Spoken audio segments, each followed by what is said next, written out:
पुराने शहर के दबीरपुरा एरिया में मौजूदा कदीम दरगाह हज़रत कमली वाले शाह साहब क़िबला रहमतुल्लाह अलैह के अहाते में चोरी की एक वारदात पेश आई, जहां से किसी नामालूम चोर ने दरगाह के अहाते में रखे हुए गले को तोड़कर इसमें से नकद रकम को चुरा लिया। जी हां, चोरी के इस वाक़े का 22 जुलाई मंगल की सुबह को इल्म हुआ, जहां हस्ब रिवायत दरगाह के मुतवल्ली जब यहां पहुंचे और फिर दरगाह का लॉक खोलकर अंदर दाखिल हुए तो गले का लॉक टूटा हुआ पाया गया और इसमें से रखी हुई नकद रकम भी गायब थी। चोरी की हुई नकद रकम का तो अंदाज़ा न हो सका,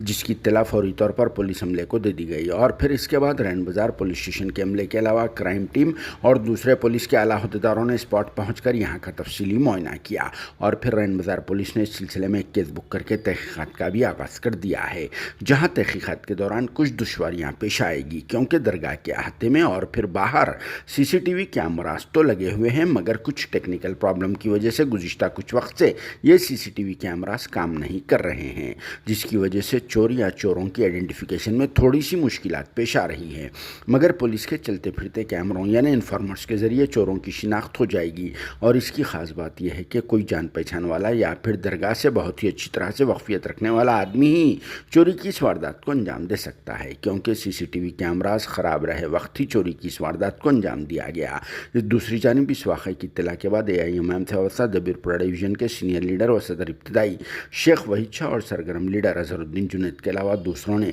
दरगाह पहुंचकर यहां के सीन का तफसीली मुआयना किया और फिर वाक़े की तफसीलात को मालूम की, जहां AIMM के इन लीडर से पुलिस अमले से अपील की है कि जल्द से जल्द इस केस को सॉल्व करके चोर को गिरफ्तार करे और फिर जेल भेज दे। Bureau report RS news Hyderabad.